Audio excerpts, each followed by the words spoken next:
step into the unknown, 'cause this is where dreams are born.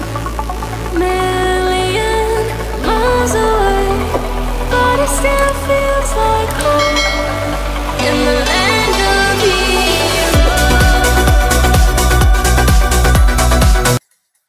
Hello everyone, good afternoon to everyone. Andito tayo ngayon sa Washington DC. Dito tayo i-check natin yung Filipino restaurant.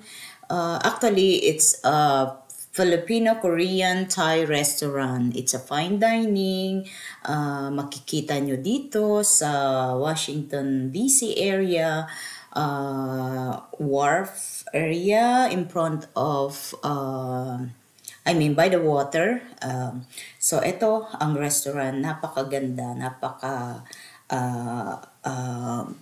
authentic na restaurant, napakaganda, at ang pagkain ay talagang magugustuhan nyo, especially kung mahilig kayong kumain ng mga healthy food. Dito, ito ang para sa inyo. Napakaganda, look at yung mga table nila, talagang na-amaze ako. Ang ganda talaga, kaya nakakalungkot lang dahil hindi ko kasama yung anak ko. Kaya maganda ang mga decoration nila, very fine, very neat. I love it. Kaya you should visit this place kasi talagang highly recommended. Ang ganda talaga niya.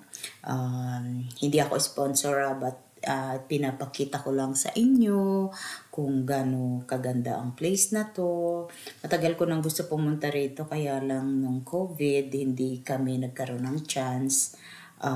I wish lang na nadala ko dito ang anak ko kasi ito yung mga favorite niyang mga lugar, kasi ang anak ko talagang napakahilig mag-experience sa mga magagandang places, magagandang restaurant, mga coffee shop. Yan yung mga gusto ng anak kong pupuntahan. Anyway, malamig ngayon dito pero okay lang, kailangan mag-activities. Look at that.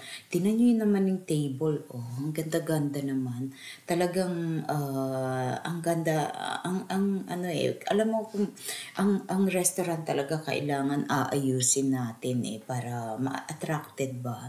Ganda talaga niya, kaya, you should try. Tingnan nyo yung mga, chair niya is made by yung mga crafts natin, 'di ba? Maganda siya, talagang makikita mo na Asian restaurant, kaya pag maganda kasi yung ambience, talaga namang ma-encourage ka, para bang sulit na sulit yung babayaran mo kasi nag-effort ang mga may-ari, Kaya, tingnan mo, yung mga yun, talagang very artistic. Magaling ang gumawa niyan. Kaya, inspired talaga na pasukin yung ganitong klase ng restaurant. So anyway, just like I said, ang lungkot lang kasi dalawa lang kami ng asawa ko. I wish andito ang anak ko kasi gusto niya talaga yung ganitong place. Talagang ito yung mga pangarap niya, at saka natatandaan ko pag every time nagpapadala ako sa kanya ng picture ng ganito, tuwan-tuwa siya kasi talagang gusto niya ito. Ito yung ito yung menu nila.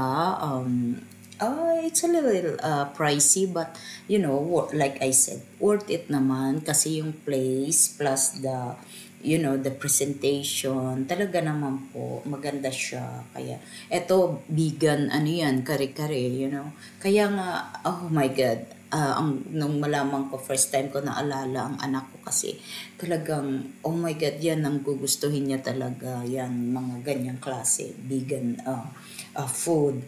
Ako naman, ang kinuha ko yung Thai, pad Thai, kasi yung pad Thai, syempre yan yung mga yung number 1. So, tingnan natin kung ano yung lasa ng, yung panglasa natin as a Pinoy. O, tingnan nyo, dito kami. Sarap ng kain ko kasi talagang sinulit ang sarap. Kaya, you should try this. Talagang maganda.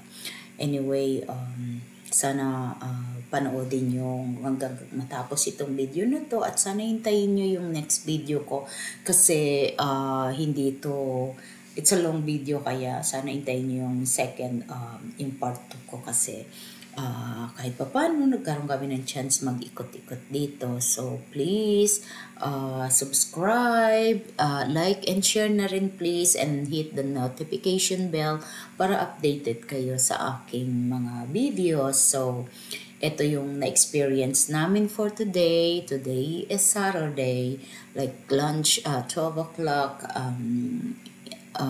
in the afternoon at ito nga nag-activities kami today kahit na malamig. Sige, punta kasi ito lang yung magawa dito kaya at saka gusto ko namang i-share sa inyo tong mga places dito. So till next again, hope everyone is doing well. Take care and God bless us all. Till next again, see ya. Bye.